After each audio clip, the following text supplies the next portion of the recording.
ሰላም ጤና ይስጥልኝ ተመልካቾቻችን። ይህ በህግ አምላክ የተሰኘው ህግና ህግነ ጉዳዮች የሚዳስሱበት ሳምንታዊ የቴሌቪዥን ፕሮግራም ነው። እነሆ ጀምሯል። የዛሬው ውይይት ርዕሳችን የሙስና ወንጀልና የዋስትና መብትን የሚመለከት ይሆናል። እንግዳዬ ተመስገን መለሰ፣ እኔም ፕሮግራሙን አዘጋጅቼ የማቀርብላችሁ ጠበቃና ህግ አማካሪ አዲሱ አልጋው ነኝ። መልካም ቆይታ። ተመስገን እንኳን ደህና መጣህ ብያለሁ። አመሰግናለሁ። እንግዲህ የውይይት ርዕሳችን የሚሆነው በመግቢያ ላይም ለመግለጽ እንደሞከርኩት የሙስና ወንጀልና የዋስትና መብት ጋር የተያያዘ ይሆናል። እንግዲህ የሙስና ወንጀል ሲባል በጣም ሰፊ ርዕስ ነው። ሰፊ ጽንሰ ሀሳቦች ያሉበት ነው። ስለዚህ ነጥለን በሙስና ወንጀል ተጠርጥረው የተያዙ ሰዎች እንደዚሁም ደግሞ የተከሰሱ ሰዎችን በተመለከተ የዋስትና መብት ጋር በተያያዘ ምን ይመስላል የሚለውን ነው እንግዲህ እየተወያየን ቆይታ የምናደርገው። ግን ከዚያ በፊት እንደው መጀመሪያ የሙስና ወንጀል ማለት ምን ማለት ነው፣ ሙስና ምን ማለት ነው የሚለውን ታብራራለን። እሺ፣ እናመሰግናለን። አመሰግናለሁ አዲሱ። መልካም። ያው የሙስና ወንጀል ማለት በተለያዩ ሀገሮች የተለያየ ትርጉም አለው።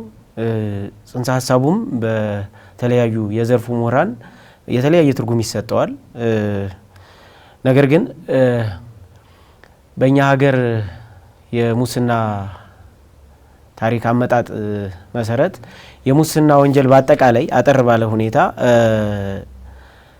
የሙስና ወንጀል የሚባለው በመንግስት ወይም በህዝባዊ ድርጅት ሰራተኞች ስልጣንን ወይም ኃላፊነትን መሰረት በማድረግ ወይም ሌሎችንም ነገሮች በማድረግ በመንግስት ወይም በህዝባዊ ድርጅት ሰራተኞች የሚሰራ ወንጀል ነው። ከዚህ በተጨማሪም በቅርቡ ተሻሽለው በወጡት የሙስና አዋጁ ለምሳሌ የሙስና ወንጀሎችን ለመደንገግ በወጣው አዋጅ ቁጥር 881 2007 መሰረት የመንግስት ሰራተኞች ወይም የህዝባዊ ድርጅት ወይም የሰራተኞች ብቻ ሳይሆን በተለየ ሁኔታ ወይም ስፔሲፊካሊ የሐሰተኛ ሰነድ መፍጠር፣ መገልገል እንዲሁም ማዘጋጀት ወንጀልን በተመለከተ ማንኛውም ግለሰብ ብሎ አስቀምጦታል። ስለዚህ የሙስና ወንጀል ባጭሩ ይሄን ይመስላል። ጥሩ። እንግዲህ ሙስና የሚለው ቃል በቃል ህጎቻችን ላይ ዲፋይን አልተደረገም። ቃል በቃል የሙስና ትርጉም በተመለከተ ግን አንተ እንዳልከው በተለያዩ ሀገራት ባሉ ህጎች ላይ ሙስና ወንጀል የሚባሉት ምን ናቸው የሚለውን በተለያየ መንገድ ገልጸውት ይገኛል።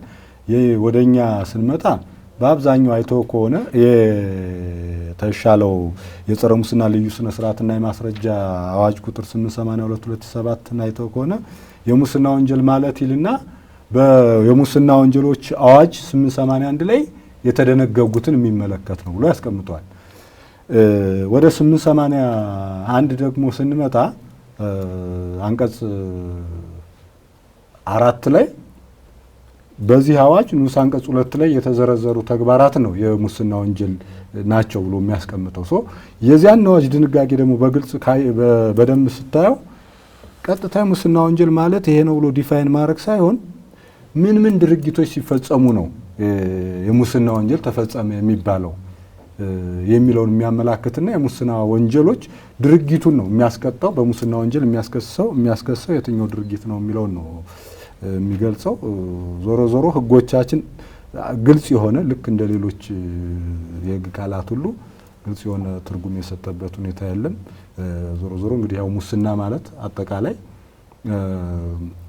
በሀገርም በህዝብ ላይም በጣም ከፍተኛ ጉዳት የሚያደርስ ሄዶ ስርዓትንም የሚያናጋ ለሀገረ መንግስትም ላይ ችግር የሚፈጥር በጣም ከፍተኛ የሆነ ለሀገራት በተለይ ለኢኮኖሚ እድገታቸው ማነቆ የሆነ ድርጊት ነውና ይህንን ድርጊት እንግዲህ ወንጀል ልዩ ባህሪም ስላለው ራሱን የቻለ ልዩ ህግ ወጥቶለታል።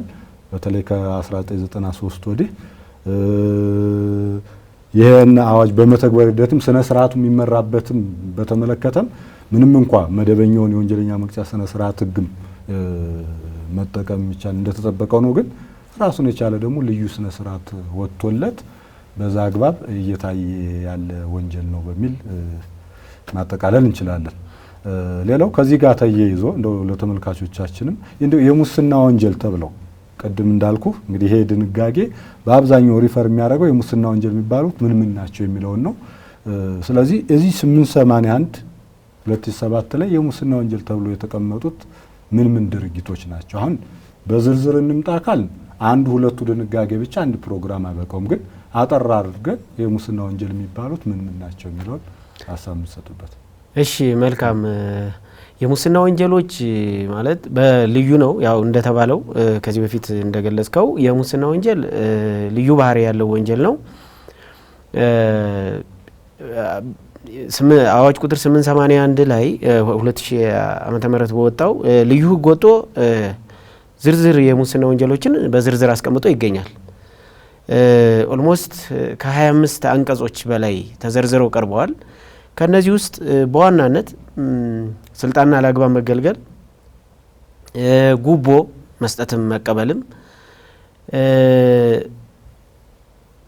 ስልጣንን በማያመች አኳኋን መምራት፣ ጉዳይን አላግባብ ማንጓተት። ለምሳሌ በየመንግስት መስሪያ ቤቶች በቂ ምክንያት ሳይኖር አንድ ባለ ጉዳይ ሂዶ ጉዳይን አላግባብ ማንጓተት፣ እሱም በግልጽ የተቀመጠ ወንጀል ነው። በሐሰተኛ ሰነድ መገልገል፣ ሐሰተኛ ሰነድ መፍጠር እንዲሁም ማዘጋጀት፣ እንዲሁም ሌሎቹም አሁን በዝርዝር ከ25 አንቀጽ በላይ በዝርዝር ሰፍረው የሚገኙት እነኚህ የሙስና ወንጀል ተብለው በአዋጁ ተቀምጠዋል በዝርዝር። ጥሩ። አሁን እንግዲህ በፊት በወንጀል ሕጉ ላይ የነበሩት እነ ከባድ እምነት ማጉደል፣ ከባድ አታላይነት፣ በርካታ ድርጊቶች ይሄ ጉቦ ማቀባበል፣ የመደለያ መቀበል፣ ማቀበል፣ እነዚህ የመሳሰሉ ተግባሮች የሙስና ወንጀሎች ናቸው ተብለው ተለይተው በሙስና አዋጁ ላይ ተቀምጠዋል። ስለዚህ አሁን ወደ ዋናው ጉዳይ ስንመጣ እነዚህን ወንጀሎች ፈጽሟል ተብሎ የተጠረጠረን ሰው በተመለከተ እንደዚሁም ደግሞ መደበኛ ክስም የቀረበ ነጣጥለንም ማየት እንችላለን። መደበኛ ክስ የቀረበበት አንድ ሰው የዋስትናውን ሁኔታ በተመለከተ በምን አግባብ ነው የሚመራው?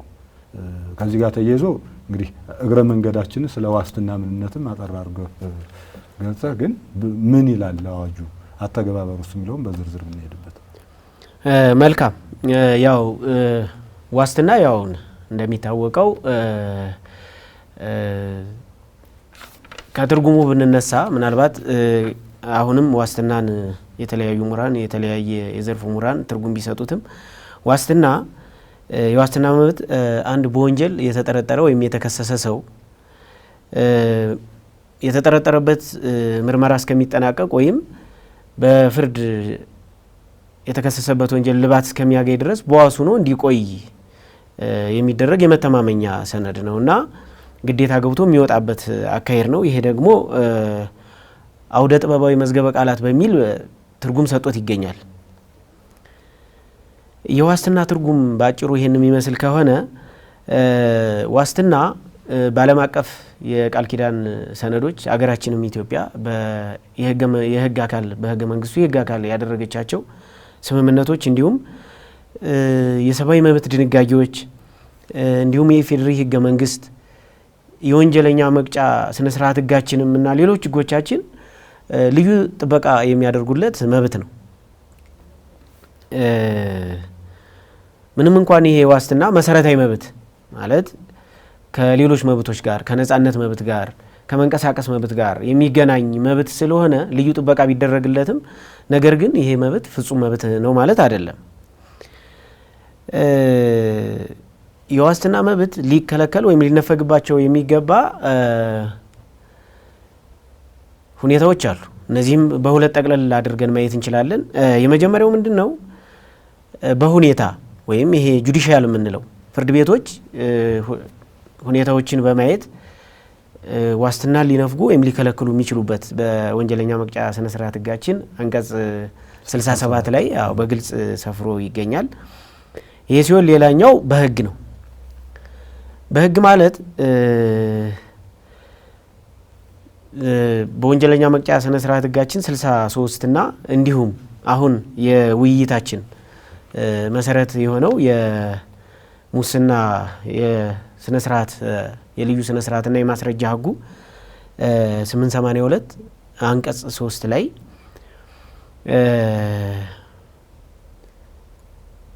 ዋስትና በህግ እንደሚከለከል ደንግጎ ይገኛል።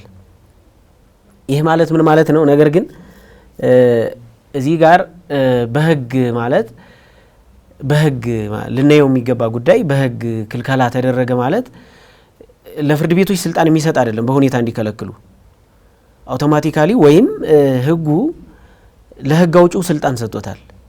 በህግ አውጪው ዋስትናን ቀጥታ ህጉን በማውጣት ዋስትናን ከሁኔታዎችን መሰረት ያላደረገ ክልከላ ያደርጋል።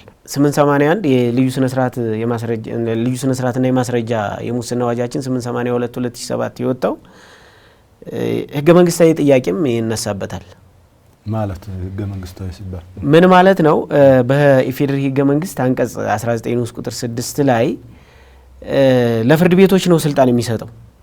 ዋስትናን ፍርድ ቤቶች በልዩ ህግ በተቀመጠው መሰረት ሁኔታዎችን ከግምት ውስጥ በማስገባት ሊነፍጉ ወይም ሊፈቅዱ ይችላሉ በሚል ተቀምጧል በግልጽ።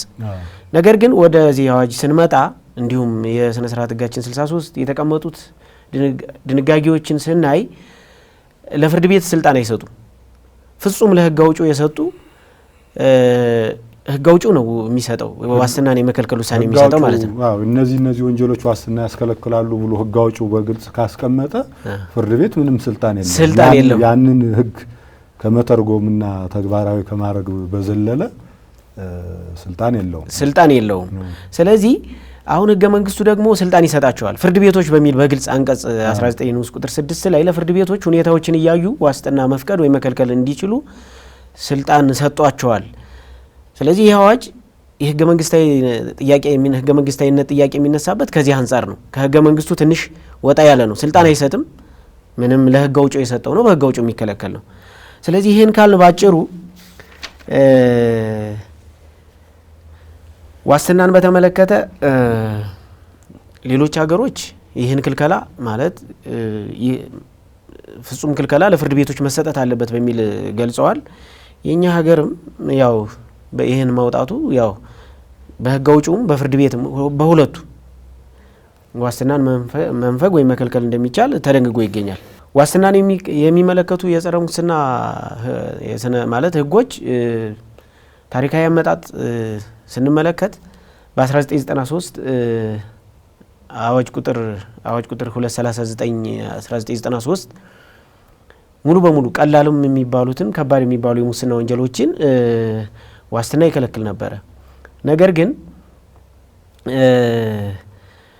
ከዋስትና መሰረታዊነት አንጻር አገራችንም የነኚህ ዋስትናን የሚመለከቱ ለዋስትና ልዩ ጥበቃ የሚያደርጉ ህጎችን የህጉ አካል አድርጋ ከመቀበሉ አንጻር ህጉ እንዲሻሻል ሆኖ በ882 2007 እንዲሁም 434 1997 ይህ 882 2007 ያሻሻለው ማለት ነው አዋጆች ይህን ዋስትናን በሚመለከት በሰፊው ደንግገው ይገኛሉ።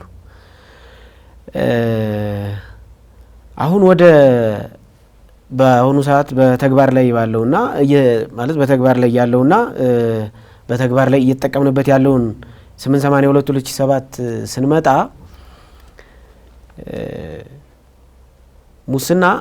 የሙስና ወንጀሎች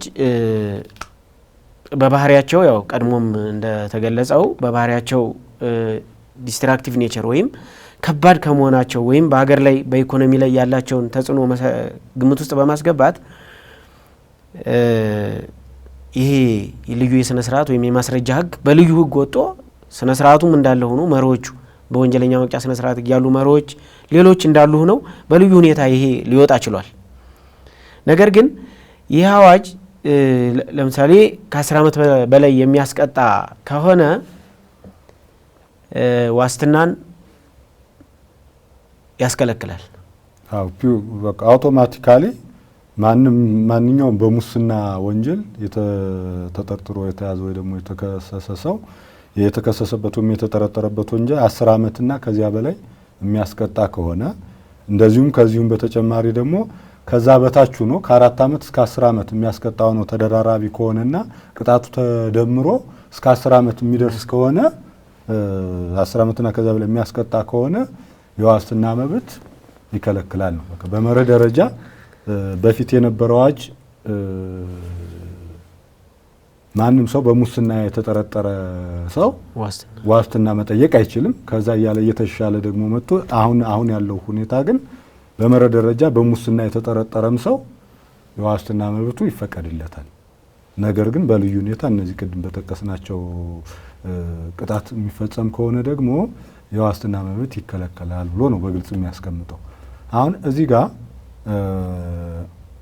አንድ አይተህ ከሆነ አብዛኞቹ የሙስና አዋጁን አይተው ከሆነ አብዛኞቹ በተለይ ንዑስ አንቀጽ 2 ንዑስ አንቀጽ 3 ላይ የሚወድቁ ድንጋጌዎች በአብዛኛው ከ10 ዓመት በላይ የሚያስቀጡ ናቸው። ጣሪያቸውን በተለይ ካየን ማለት ነው። ስለዚህ ከዚህ አኳያ አውቶማቲካሊ በሙስና የተጠረጠረ ሰው በአብዛኛው የዋስትና መብት የመከልከል እድሉ በጣም ሰፊ ነው። ይሄን ደግሞ የሚያደርገው ፍርድ ቤት አይደለም፣ ህጉ ነው አውቶማቲካሊ የሚከለክለው። በዚህ ሂደት ውስጥ እንግዲህ በተለይ እዚህ ጋር እየይዘን ማንሳት ያለብን ዋስትና ሲባል መሰረታዊ ዓላማው ምንድን ነው? መሰረታዊ ዓላማ ምንድን ነው? አንድ ሰው በፍርድ ቤት ጥፋተኝነቱ ተረጋግጦ ጥፋተኛ እስኪባል ድረስ ተገቢውን የፍርድ ሂደት አልፎ ጥፋተኛ እስኪሆን ድረስ ነፃ ሆኖ የመገበት መብት አለው። ነፃ ከሆነ ደግሞ አላግባብ መታሰር የለበትም ነው ዋናው መሪ። ይሄ ነው። ይሄ ነፃ ሆኖ የመገመት መብትን ኤክሰርሳይዝ መደረገው የሚረጋገጠው ይሄ መብት የሚረጋገጠው የሰዎችን የዋስትና መብት በመጠበቅ ረገድ ነው።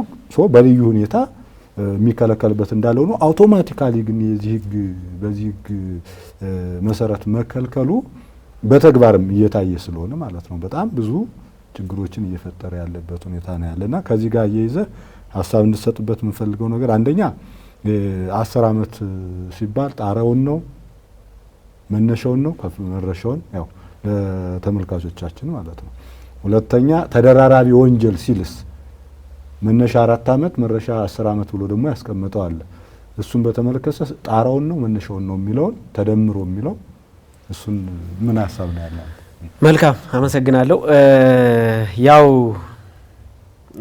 እንደተገለጸው በልዩ ስነ ስርዓትና የማስረጃ ህጋችን ይሄ የጸረ ሙስና ልዩ ስነ ስርዓትና የማስረጃ ህግ ማለት አዋጅ 882 2007 ላይ በሙስና ወንጀል የተያዘ ሰው በዋስ እንዲለቀቅ ለፍርድ ቤት ማመልከት እንደሚችል በግልጽ አስቀምጧል። ነገር ግን የተጠረጠረበት ወይም የተከሰሰበት ወንጀል ከ10 ዓመት በላይ የሚያስቀጣ ከሆነ ዋስትና እንደማይፈቀድለት በመጀመሪያ ይሄኛውን እንየውና ወደ ተደራራቢዎች እንመጣለን ይላል። ይህ 10 ዓመት መነሻ ነው ወይስ ጣሪያውን ነው የሚለው ግን በግልጽ አልተቀመጠም በህጉ ላይ። ነገር ግን ከህጉ ዓላማና ይዘት ካቀራረጹ እንዲሁም ከሌሎች ሁኔታዎች አንጻር ይህ 10 ዓመት መነሻው ሳይሆን ጣሪያው እንደሆነ መገንዘብ ይቻላል። ምክንያቱም ይሄ የሙስና ወንጀሎችን በዝርዝር ማለት ተደንግገው የሚገኙበት የሙስና አዋጁ 881/2007 በአብዛኛው መነሻ ቅጣታቸው ከ10 ዓመት በታች ናቸው። ሁሉም ቅጣታቸው ከ10 ዓመት በታች ከሆኑ ህግን ስንተረጉም ደግሞ ያው ፐርፐዚቭ ማለት ከህጉ ዓላማ ከወጣበት ዓላማና ይዘት አንጻር መተርጎም አለበት። ይሄ ፐርፐዚቭ ኢንተርፕሪቴሽን የምንለው ማለት ነው። በአብዛኛው ማለት ይቻላል ሁሉም ኦልሞስት በተጠጋ ሁኔታ አብዛኞቹ መነሻ ቅጣታቸው ከ10 ዓመት በታች ነው። ስለዚህ ከ10 ዓመት በታች ከሆነ እና መነሻውን ብለን የምንወስድ ከሆነ ይህ ህግ ዓላማውን ያጣል። ይህ 881/2007 አዋጁ የሙስና ወንጀሎችን በዝርዝር ያስቀመጠው ዓላማውን ያጣል። ስለዚህ መነሻ ቅጣት እንደሆነ ሰበርም ያው ውሳኔ ሰጥቶበታል። የፌዴራል ጠቅላይ ፍርድ ቤት ሰበር ሰሚ ችሎት ይሄኛው መጣሪያው እንደሆነ መነሻ ቅጣት እንዳልሆነ በግልጽ መረዳት እንችላለን። እንዲሁም የአዋጁ የተሻሻለበት ከሌሎች አዋጆች ዓላማና ከዚህ አንጻርም ይሄ ጣሪያው እንደሆነ ጣሪያውን መሰረት ማድረግ እንዳለብን ያስገነዝበናል። ስለዚህ ይሄ ጣሪያ እንደሆነ ግንዛቤ ቢወሰድበት እላለሁኝ። ሌላው ተደራራቢ ወንጀሎችን በተመለከተ ከ4 ዓመት በላይና ከ10 ዓመት በታች መጀመሪያ 434 ማለት 1997 የወጣው የልዩ ስነ ስርዓትና የማስረጃ ህጉ ከ10 ዓመት በታች ነው። ከ10 ዓመት በታች ላሉት ምንም ልባት አልሰጠም። ምን እንደሆኑ ዋስትና እንደሚያስፈቅዱ ያው ኮንትራሪ ወይም ግልብጥ ንባቡ ዋስትና እንደሚፈቅድ ነው እና ከ10 ዓመት በታች ከሆነ ዋስትና ብሎ አስቀምጦ ነበር። ነገር ግን ይሄ 434ን በማሻሻል የወጣው አዋጅ 882 2007 ዓመተ ምህረት ከ4 ዓመት በላይና ከ10 ዓመት በታች የሆኑ ተደራራቢ ወንጀሎች የተከሰሰ ሰው ሁለቱ ሲደመሩ ከ10 ዓመት በላይ የሚሆን ከሆነ ዋስትና እንደሚያስከለክል በግልጽ ደንግጎ ይገኛል። አሁንም እዚህ ጋር መነሻ ናቸው ከ4 ዓመት በላይ እና ከ10 ዓመት በታች የተባለው መነሻው ነው ጣሪያው ነው የቅጣት መጠኑ የሚለው በግልጽ አልተደነገገም። አሁንም በዘርፉ ምሁራን ላይም አከራካሪ ሁኔታዎችን ሲከሰቱ ይታያልና በዚህ ጉዳይ በእርግጥ ያው መነሻ ቅጣት እንደሆነ ሰበር በግልጽ ውሳኔ የፌዴራል ጠቅላይ ፍርድ ቤት ሰጥቶበታል። ነገር ግን ምንም እንኳን ይሄ የፌዴራል ጠቅላይ ፍርድ ቤት የሰጠው ውሳኔ አስገዳጅ ቢሆንም አሳማኝ ደግሞ አይመስልም። ለምንድን ነው አሳማኝ የማይመስለው? አሁንም ወደ የሙስና ወንጀሎችን ለመደንገግ በወጣ አዋጅ 881 2007 ዝርዝር ህጎችን ስናይ መነሻ ቅጣታቸው 4 ዓመት የሆነ ወንጀል የለም።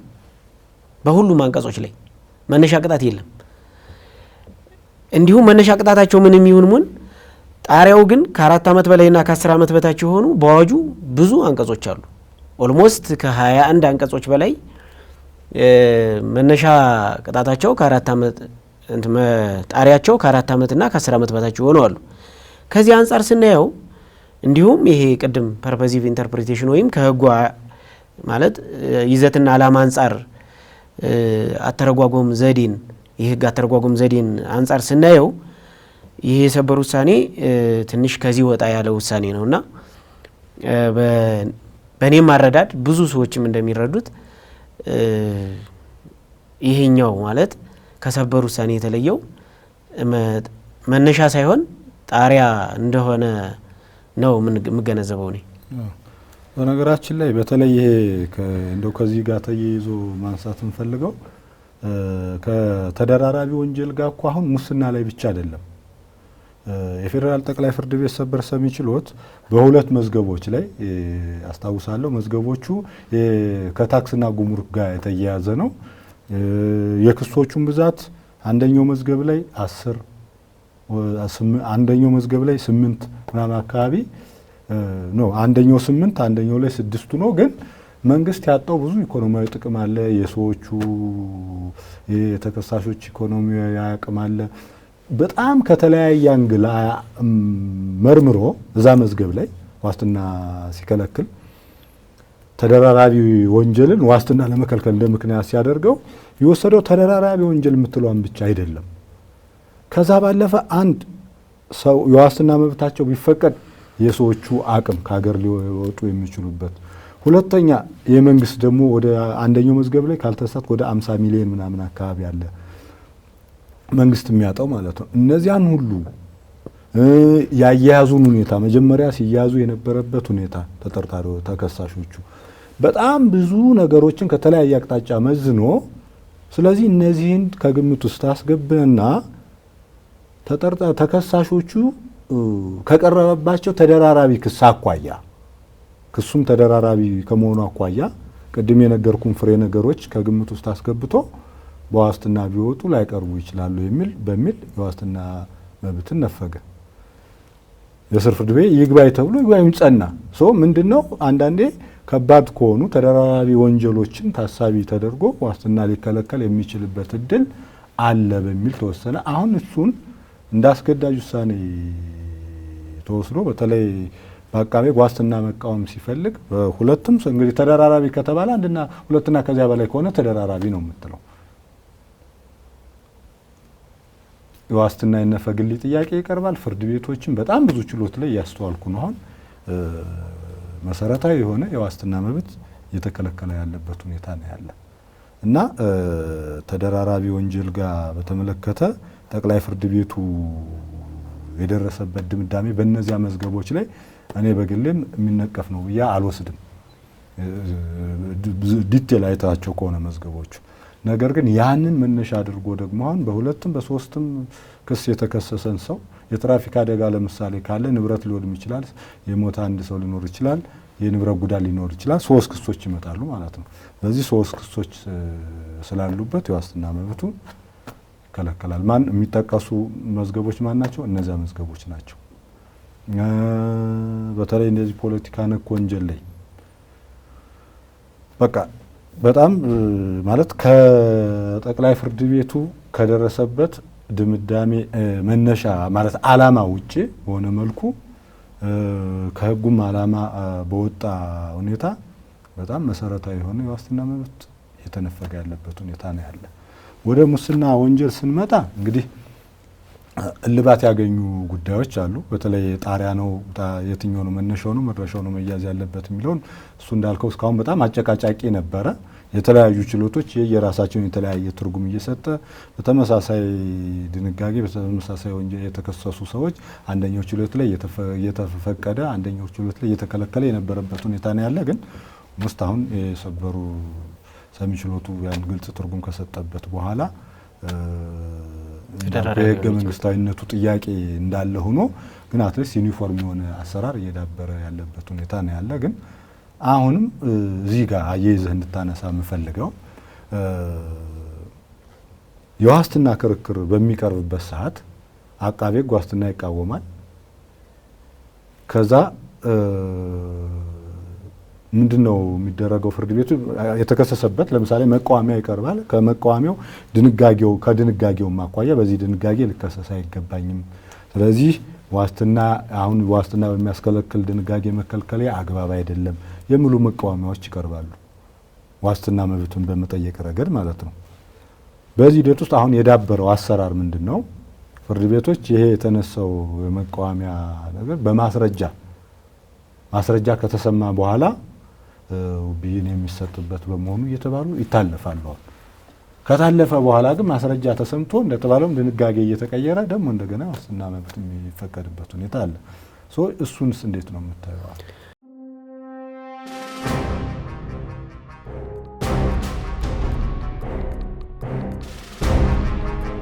እሺ፣ አመሰግናለሁ። መልካም ያው በተለይ በዚህ በሙስና ወንጀሎችን ለመደንገግ በወጣው አዋጅ 881 2007 መሰረት አንቀጾቹ በተለይ አንቀጾቹ ንዑስ ቁጥር 2 እና ከዚያ ባለፈ ያሉት የተገኘው ጥቅም ወይም የደረሰው ጉዳት ከፍተኛነት የሚላል አንድ ፍሬ ነገር በአንቀጹ የተቀመጠና ምንድነው ይህን መሰረት በማድረግ ክስ የሚመሰረተው አካልም ንዑስ ቁጥር 2 ሆኖ ይቀርባል። ያው ንዑስ ቁጥር 2 ከሆነና እነኚህ ደግሞ ንዑስ ቁጥር 2 ላይ በግልጽ ከንዑስ ቁጥርና ከዚያ በኋላ የተዘረዘሩት ከሁለትና ከዚያ ከሆነ ቅጣት ያሉት ከ10 ዓመት በላይ ስለሚሆን ዞሮ አውቶማቲካሊ እንዳልነው ቅድም በህግ የተከለከለ ነገር ነው። ስለዚህ ዋስትና ያስከለክላልና ነገር ግን ለዚህ መነሻው ወይም መሰረቱ ምንድነው? ክስ የሚያቀርበው አካልም ፍርድ ቤቶችም ጉዳዩን ሲያዩ ምንድነው የደረሰው ጉዳት ወይም ጥቅም ከፍተኛነት ከማለት በዘለለ ውጪ አንቀጹ ጋር አልተቀመጠም። መጠኑን እንዴት ነው የምናውቀው? ከፍተኛ ዝቅተኛ ብለን ወደ ንዑስ ቁጥር 1 ዋስትና በሚያስከለክለው ወይም በሚያስከለክለው ክስ ለማቅረብ ወይም በፍርድ ቤቶችን ብይን ለመስጠት መነሻችን ምንድነው ብለን ስናስብ ሁለት ነገሮች ናቸው የዳበረ አሰራር ያሉ በፍርድ ቤቶችና በአቃቢ ህግ በኩል። እሱ ነው በአብዛኛው አንተ እንዳልከው ቅጣትን ለማክበድ በእያንዳንዱ ድንጋጌ ላይ የስልጣን ደረጃ ነው ያሉ። የስልጣን የኃላፊነት ደረጃ፣ የደረሰው ጉዳት፣ የተገኘው ጥቅም፣ የስልጣን ደረጃን በተመለከተ የቱ ከፍተኛ መካከለኛ እሱ ትርጉም የተሰጠበት ስለሆነ ብዙም አጨቃጫቂ አይደለም። ይሄኛውን በተመለከተ እንዳልከው የደረሰው ጉዳት፣ የተገኘው ጥቅም አክቹዋሊ የሆነውን ነው የሚጠይቀው።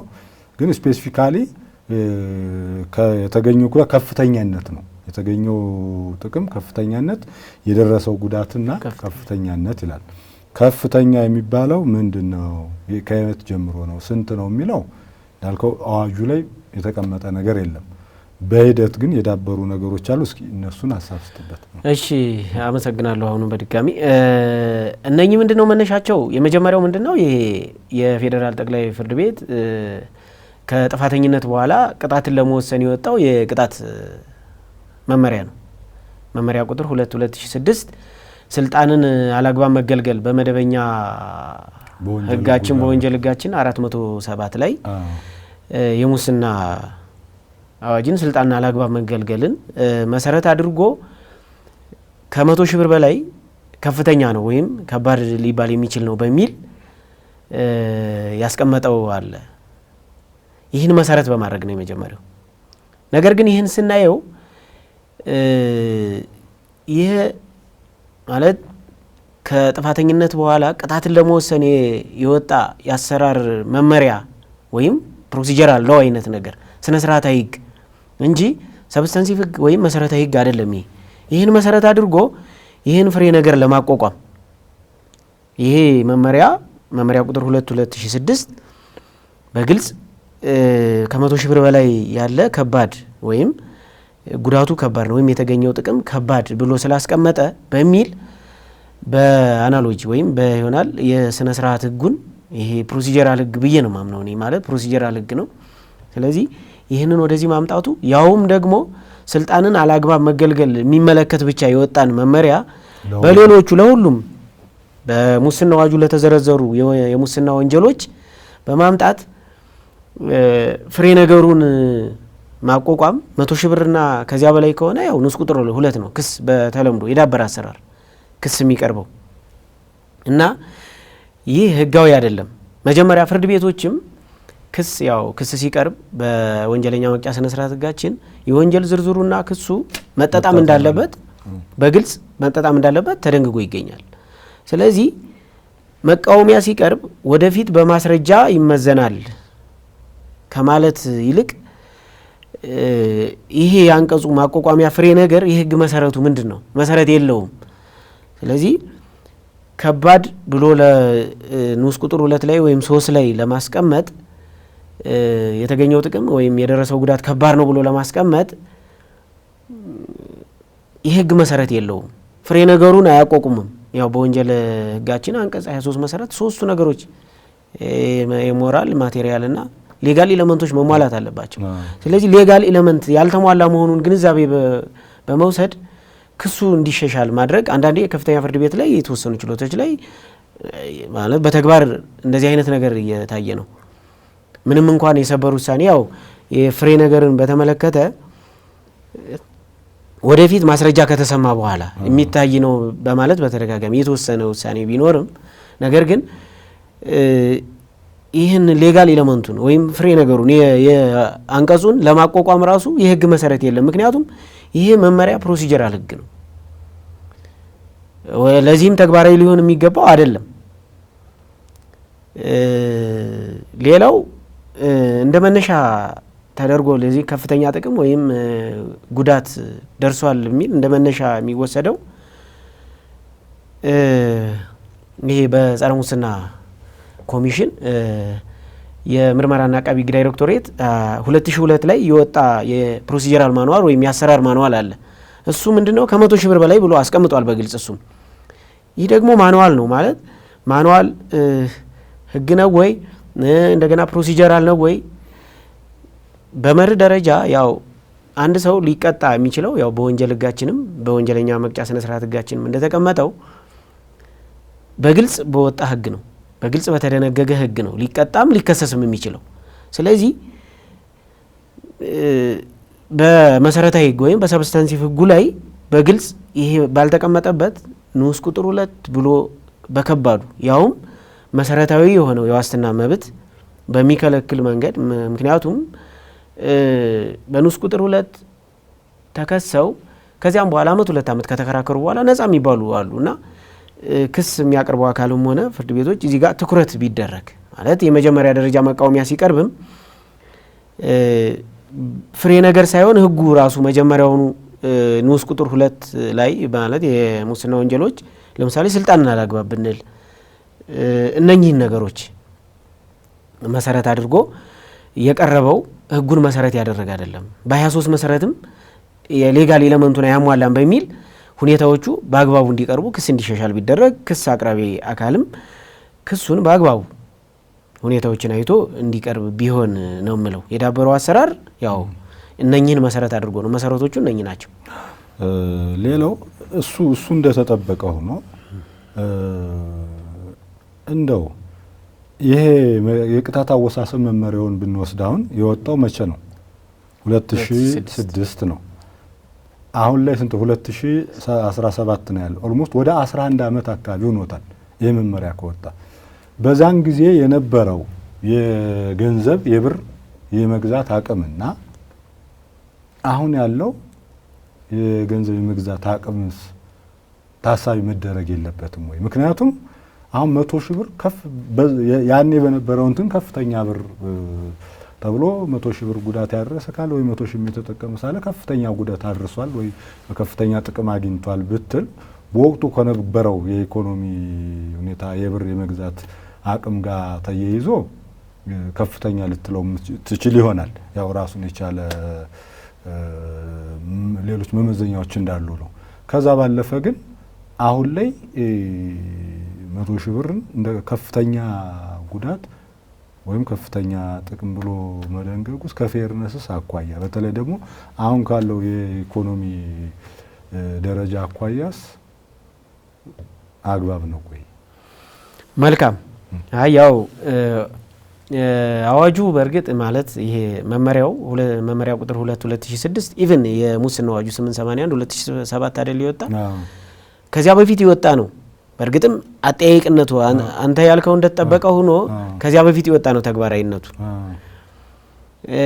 ነገር ግን አሁን ባልከው የከረንት እንትኑ ፍትሃዊ አይደለም። በእኔም አቋም ፍትሃዊ አይደለም።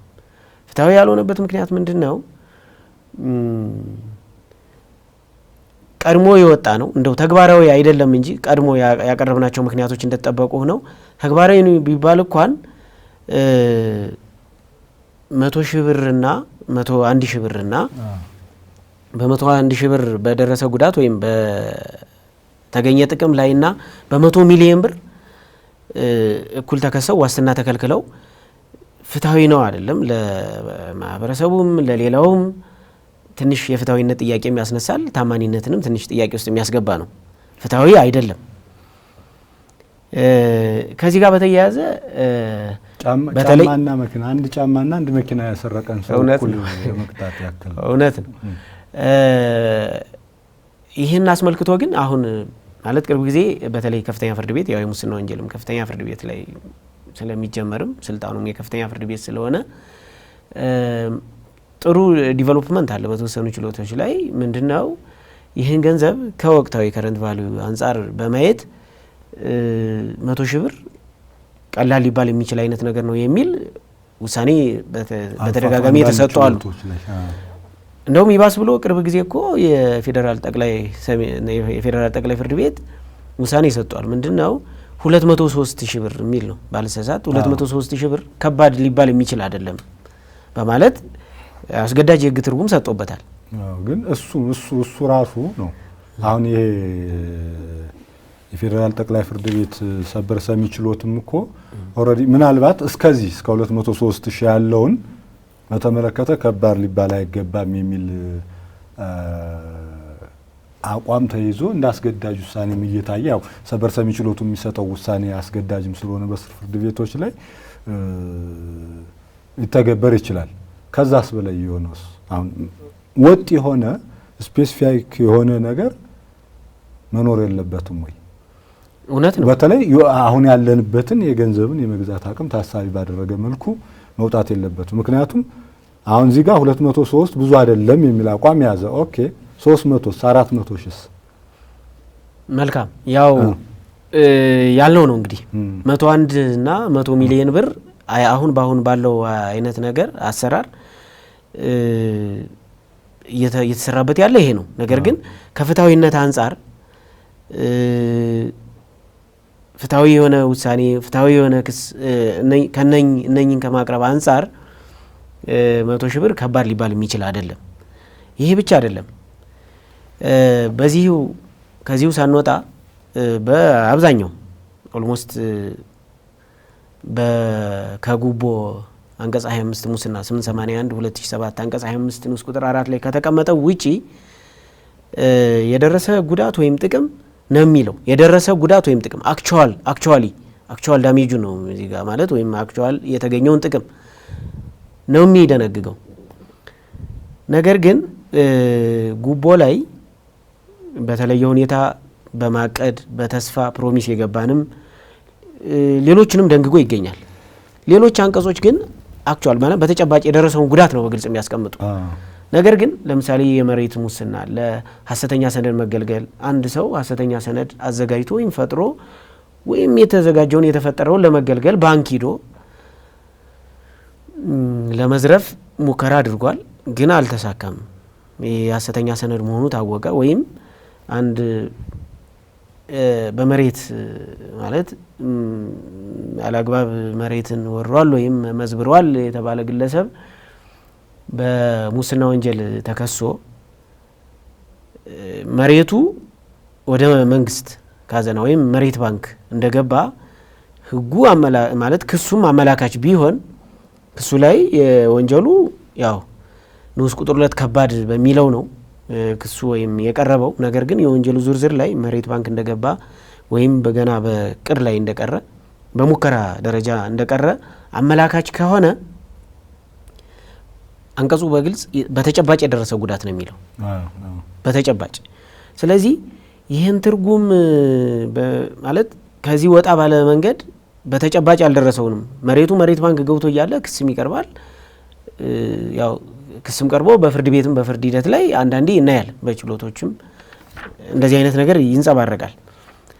ነገር ግን ይህ ደግሞ አሁን እኛ የተወያየንበት ባለው ጉዳይ በዋስትና ማለት ከዋስትና መብት መሰረታዊነት አንጻር ዋስትና መሰረታዊ ነው ብለናል። በዓለም አቀፍ ህጎችም በሀገራችን ባሉት የመደበኛና የስነ ስርዓት ህጎችም በልዩ ሁኔታ ጥበቃ ተደርጎለታል። ይሄ ደግሞ በግልጽ ይሄ ተጨባጭ ጉዳት ባልደረሰበት ክስ ቀርቦ ዋስትና ሊከለከል ይችላል። ይሄ ከዚህ በተጨማሪም ንብረትን የማስመለስ ንብረቱን ተከታትሎ የማሳገድ ሌላም እድል አለ እና የዋስትና መብት ከዋስትና መብት መሰረታዊነት አንጻር ምክንያቱም ዋስትና ብቻውን ዋስትና መብት መሰረታዊነቱ ብቻ አይደለም፣ ከነጻነት መብት ከመንቀሳቀስ መብት ጋር የሚገናኝ ሌሎች ሰብአዊ መብቶች ጋር የሚገናኝ ስለሆነ ከሚያስከትለው ማህበራዊና ኢኮኖሚያዊ ጉዳት አንጻር ነገሮች በትኩረት ቢታዩ ማለት ተጨባጭ ጉዳት የሚለውን በአግባቡ ቢታይ ማለት ያው ምርመራ እንግዲህ ኦዲትም ይሰራል። የምርመራ ኦዲት አለ። ምርመራ የሚካሄድባቸው በተለይ የሙስና ምርመራ ልዩ ነው። እነኚህን ነገሮች ከማረጋገጥ አንጻርም የዘርፉ ምሁራን ወይም ባለሙያዎች አከራካሪ ነው ይሄ።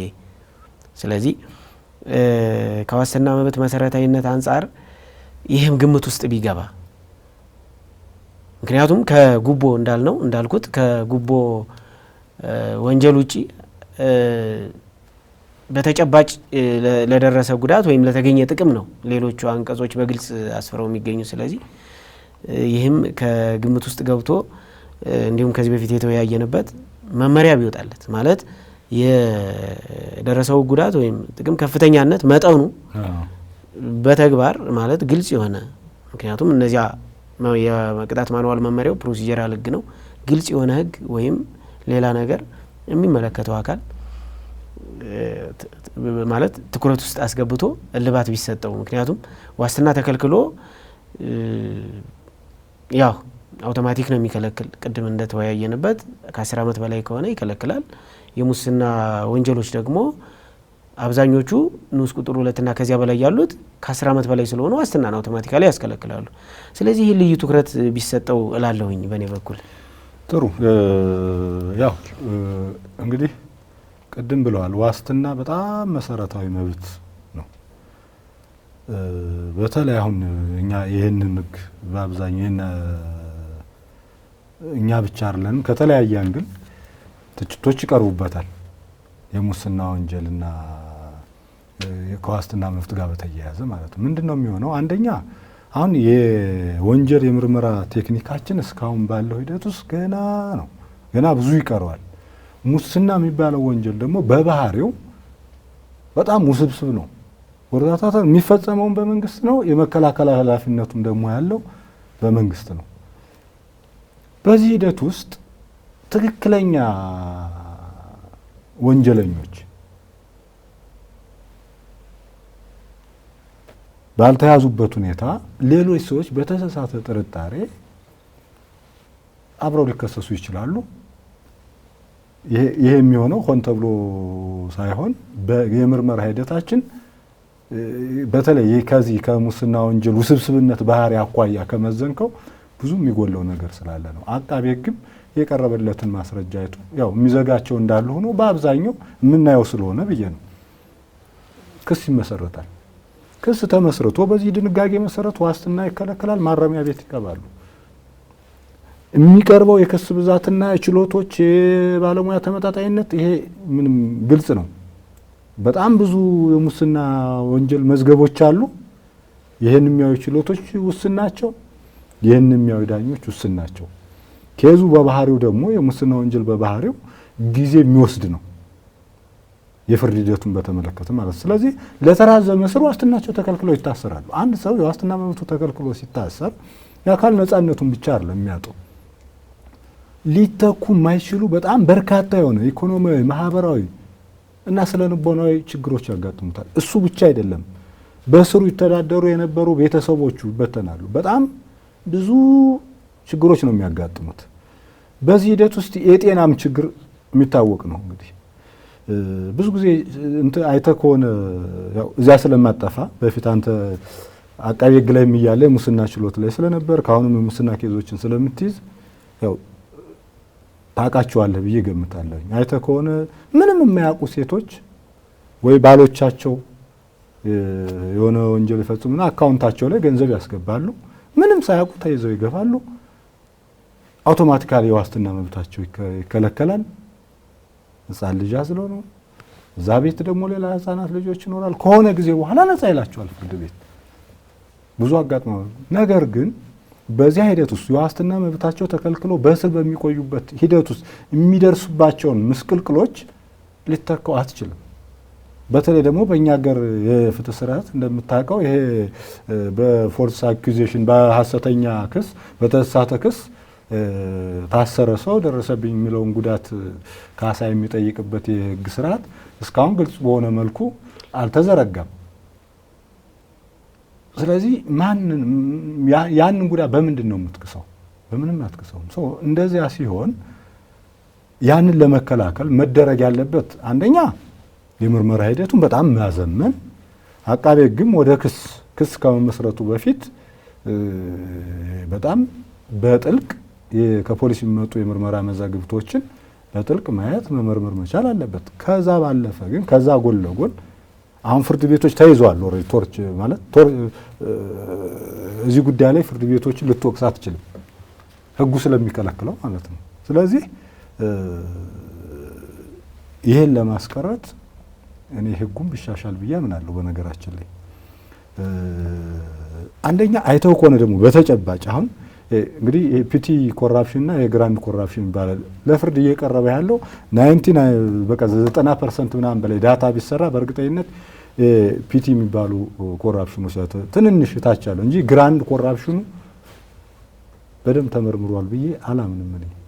እነዛ ሰዎችን ብዙ ጊዜ አይያዙም። ታች ያለው ነው በአብዛኛው የሚያዝም የሚታሰርም ትኩረትም የሚደረግበት እሱ ጋር ነው። በዚህ ሂደት ውስጥ ደግሞ እንዳልኩ ንጹህ ሰዎች ማይተካ ጉዳት እየደረሰባቸው ስለሆነ ህጉን በማሻሻል ረገድ ራሱን የቻለ ተቋማትን ማዘመን፣ ተቋማትን ባለሙያዎችን ማሰልጠን፣ እነዚህ ነገሮች እንደተጠበቀው ነው። ህጉን ማሻሻል በተለይ ቅድም ያልነው ይሄ ከፍተኛ የተገኘ ጥቅም፣ ከፍተኛ የደረሰ ጉዳት፣ ከፍተኛ ደረጃ የሚለው እንዳልከው አብዛኛው ድንጋጌ እዛ ጋር ስለሆነ የሚወርቅ በተለይ እስካሁን በነበረው አሰራር አሁን ሰበር የሰጠው ትርጉም ሙሉ በሙሉ ይቀርፈዋል የሚል እምነት ስለሌለኝ ራሱን የሆነ ይችላል ወይ ወጥ የሆነ ህግ ቢወጣ የሚል ሀሳብ ነው ያለኝ። መልካም። አዎ፣ አይ ልክ ነው ማለት የሚያስከትለው የማይመለስና የማይካስ ጉዳት አለ። በእርግጥ ያው ቀድመንም እንዳነሳ ነው አዋጁ በእርግጥ ይሄ ስነ ስርዓት ልዩ ስነ ስርዓትና የማስረጃ አዋጁ እንዳልኩ ህገ መንግስታዊ ጥያቄን ያስነሳል። ምንድነው ህገ መንግስት አንቀጽ 19 ንዑስ ቁጥር 6 ላይ እኮ ለፍርድ ቤቶቹ ይህን እንዲመዝኑ ነው ከበስተጀርባ ያለውን ያለበት ሁኔታ። ለምሳሌ ህመም ሊኖር ይችላል፣ ከባድ ህመም ሀገር ውስጥ ማለት ውጭ ሀገር መታከም ሀገር ውስጥ መታከም የማይችል ግን ውጭ ሀገር መታከም የሚችል በዚህ ድንጋጌ መሰረት ምንም አይነት ሁኔታ የለም፣ ምንም አይነት ሁኔታ የሚፈቅድበት የለም። ምክንያቱም የተከሰሰውም ከ10 ዓመት በላይ በሚያስቀጣ ስለሆነ ቀጥታም ለህግ አውጪው ወሳኝ አካል ያደረገው ህግ አውጪው ነው። ያው ህግ አውጪው ህግ ማውጣት በዘለለ ለህግ ተርጓሚው ቢሰጥ አይነት ነገር አቋም ነው ያለኝ። እኔም ብዙ ምሁራንም በዚህ ዙሪያ ያው የጽፈውበታልም ክርክርም ያነሳሉ። ስለዚህ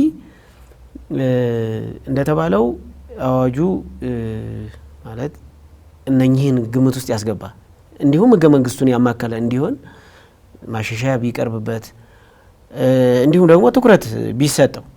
ለምሳሌ በወንጀለኛ መቅጫ ስነ ስርዓት ህጋችን አንቀጽ 28 መሰረት እኮ ፖሊስ ወንጀሉ ስለመፈጸሙ የሚያጠራጥር ከሆነ ወንጀለኛው ወንጀሉን ስለመፈጸሙ እንዲሁም በጽኑ እስራት የማያስቀጣ ከሆነ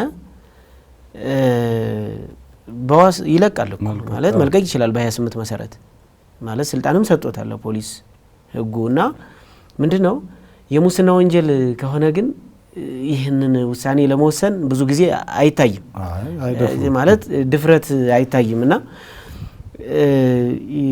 ያው ሁኔታ ነገሮችን ያው ምርመራውን የሚያካሂደው አካል ሳይንሳዊ በሆነ መንገድ ምርመራውን ማካሄዱ እንደተጠበቀ ሆኖ ይሄ በተሰጠው ስልጣን መሰረት ነገሮችን ከግምት ውስጥ በማስገባት ቅድም ያው ህፃን ልጆች ያላቸው ብዙም ተሳትፎ የሌላቸው የሆነ ግንኙነት ከተጠርጣሪው ጋር ስላለ ብቻ ሁሉም ያው አባሪ ተባባሪ አንቀጽ 33 እና 32ን በመጥቀስ ክስ ይቀርባል ያልከውን ይህንን ለመቀነስም ያገለግላል። ይሄ በተለይ አሁን ደግሞ እየተስተዋለው ያለው ተሚ በጣም በርካታ ከባንክ አካውንት ጋር በተያያዘ እንዲህ ወንጀል የሚፈጽሙ ሰዎች እንዳልኩ በጣም ሜንታሊቲያቸው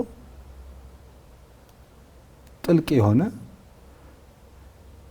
በጣም ሲስተም የሚያውቁ ሰዎች ናቸው። የሙስና ወንጀልም ልዩ ባህሪው ማለት ነው። ለዛ እኮ ነው ፈጻሚዎቹም የተለዩ ናቸው። ስለዚህ በሙስና የተገኘውን ገንዘብ ህጋዊ ለማስመሰል የሚጠቀሙ ሰዎች ኢኖሰንት ሰዎችን ነው። እዚህ ጋር በሙስና ያገኘውን ገንዘብ የሆነ እቃ ምናምን ይገዛል፣ ትራንስፈር ያደርገዋል ወደዛ። በሆነ አጋጣሚ ሰውየው ተይዞም ሆነ ሳይያዝ የሱ የፋይናንስ እንቅስቃሴ ሲመረመር እንግዲህ እቃ የገዛት ወይ ደግሞ የገዛው ሰው ገንዘብ ወደሱ ከተላለፈ አብሮ ይገባል እሱ። ከዛ ነፃ የሚወጣው መቼ ነው? ገና ማስረጃ ተሰምቶ ምናምን። በዛ ሂደት ውስጥ ግን ቶታሊ በቃ ይሄ ህጉ ይከለክለዋል። አሁን ስልጣኑ ሙሉ በሙሉ ለፍርድ ቤት ቢሰጥ ያው የየዳኞቹ ሁኔታ እንደተጠበቀ ሆኖ ግን አትሊስት መመዘን ይችላሉ። እነዚህን ነገሮች መዝነው ቢያንስ የዋስትና መብታቸውን ጠብቀው በውጭ ነው እንዲከራከሩ ማድረግ የሚቻልበት እድል ነበረ እና አውቶማቲካሊ በህግ መከልከሉ ይሄን ገንዘብ መጠኑን እንዳልኩ አድርጎ አለማስቀመጡ በጣም በርካታ ችግር ነው ያለው። ሌላው ከጤና ጋር ተያይዞን ቅድም ያነሳው አለ አንተ ውጭ ዶ መታከም ምናምን እሱን ተው እና በትንሽ ህመም ታሞ እኮ አንድ ሰው እስር ቤት ከገባ ለህመሙ በጣም ተገቢውን ጥንቃቄ ማድረግ የሚችልበት እድል ጠባብ ነው የሚሆነው። ከአመጋገብ ጀምሮ በማረሚያ ቤት ውስጥ ያለ ሰው የፈለገውን እየተመገበ ይኖራል ማለት አይደለም። ሁሌም ያው ቤተሰብ ጥየቃ ምኑ እንዳለ ሆኖ እሱ ራሱን የቻለ ስኬጁል ስላለው ብቻ በተለያየ ምክንያት እስር ቤት ያለ ሰውና ውጭ ያለ ሰው እኩል አይደለም። ተመሳሳይ የጤና ችግር ያለባቸው ሰዎች አንዱ ውጭ ነው አንዱ ውስጥ ነው እኩል ትሪት ይደረጋሉ ማለት አይደለም። ያው የሕክምና እድል እንደሚሰጥ የማረሚያ ቤት አስተዳደር አዋጅ ላይ ይፈቀዳል። በተግባርም እንደዚሁ የወጡ ታራሚዎች የሚታከሙበት ሁኔታ አለ። ነገር ግን በሚፈለገው ልክ ደግሞ አይደለም። ስለዚህ ለህይወታቸው ማስኪ ሊሆን ይችላል። በተለይ ደግሞ ከህፃናት መብት ጋር ተያይዞ ወላጆች ሲታሰሩ ህፃናት ላይ የሚደርስባቸውን የስነ ልቦና ጫና፣ ኢኮኖሚ ትምህርታቸውን ያቋርጣሉ፣ በጣም ወዳልተገባ ቦታ ይገባሉ። ቀላል ነገር አይደለም እና አሁን ይሄን የምንለው ለንጹህ ሰዎች ነው። አንደኛ ህጉም ማንም ሰው ጥፋተኝነቱ እስኪረጋገጥ ድረስ ነፃ ሆኖ የመገመት መብት አለው ስለሚል፣ ሁለተኛ በተግባርም በተጨባጭ በርካታ ንጹህ ሰዎች በሆነ በተሳተ መንገድ እየተከሰሱ ዋስትናቸው እየተከለከለ እስር ቤት ቆይተው ከዛ ነፃ እየተባሉ ማይተካ ጉዳት እየደረሰባቸው መሆኑን በተግባርም ስላየን ጭምር ነው ይሄን ለማለት የደፈር ነው። ስለዚህ ያው ልዩ ትኩረት ያስፈልገዋል ብዬ አምናለሁ በበኩሌ። እውነት ነው። ዋስትና ያው እንዳልነው በተደጋጋሚ እንትን ብለናል። ልዩ መብት ነው ማለት መሰረታዊ በልዩ በጠባቡ ነው ማለት ይሄ ሊተረጎም የሚገባው ዋስትና መብትን በተመለከተ በጠባቡ ነውና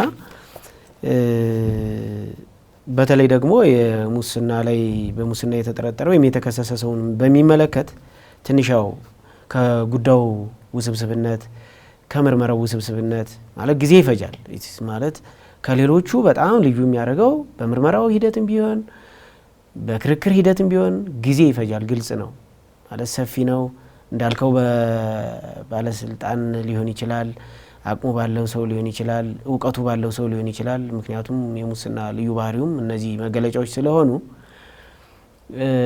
ውስብስብ ነው እና ይህን ውስብስብ ነገር ለመፍታት ደግሞ ብዙ ጊዜ ይፈጃል። ነገር ግን ማጣጣም አለብን። ንጹህን ከጥፋተኛ ማለት ከወንጀለኛ ለይቶ ማስቀጣቱ አንዱ ተቀዳሚ ዓላማ ነው። ነገር ግን ደግሞ ንጹህ የሆነ ሰው አብሮ እንዳይጎዳ ጥንቃቄ ማድረግም መልካም ሆኖ እያለ ሁለት ተጻራሪ መብቶች ነው አሁን እዚህ ጋር ዋስትና ላይ እንትን ስንል በአንድ በኩል የህብረተሰብ ሰላምና ደህንነት ወይም ጸጥታ አለ፣ በሌላ በኩል የግለሰብ ነጻነትና መብት የዋስትና መብት አለ እና እነኚህን በሚያጣጥም መልኩ ነው መሆን ያለበት። ነገር ግን እኛ በቀላሉ ልናደርገው የምንችለው ለምሳሌ እነኚህ መሰረት የተደረጉት የቅጣት ማንዋሉን የአሰራር ማንዋልን መሰረት አድርጎ የተገኘውን ጥቅም ወይም ጉዳት ከፍተኛነት መወሰኑ ፓራሜትር ማለት ወጥ የሆነ ፓራሜትር ለምሳሌ አሁን ይሄ መኒ ላውንደሪንግ ወይም የመኒ ላውንደሪንግ አዋጅ ቁጥር አንቀጹ ለጊዜው እንትን ላለው ይችላልኝ 780/2005 ላይ ከ10 ሚሊዮን ብር በላይ ከሆነ ከባድ ነው ብሎ በግልጽ አስቀምጧል አዋጁ። ጀስት ላይ ግዛት አሁን ይሄ ሙስና አዋጁ ላይም ከዚህ በላይ ጉዳት ወይም የተገኘ ጥቅም ወይም የደረሰው ጉዳት ከዚህ በላይ ብሎ ቢያስቀምጠው መልካም ነው ባይነኝ ነኝ። ምክንያቱም ይሄ አዋጅ ለምሳሌ አሁን የጠቀስኩት አዋጅ 780 ከ10 ሚሊዮን ብር በላይ ብሎ በግልጽ አስቀምጧል። አከራካሪም አይሆንም ወጥ ይሆናል። ነገር ግን ከ100 ሺህ ብር በላይና ከ100 ሺህ ብር በላይ ከሆነ ብለን ያን ፕሮሲጀራል ወይም የስነ ስርዓት ህግ የሆነውን አመጣን ወደዚህ በይመስላል ወይም በአናሎጂ ተርጉመን እዚህ ጋር የምናደርገው ከሆነ 101 ሺህ ብር ጥቅም ያገኘው ወይም ጉዳት ያገኘና 100 ሚሊዮን ብር ጥቅም ወይም ጉዳት ያገኙ ሰዎች ማለት እኩል መዳኘት ፍትሃዊ አይደለም።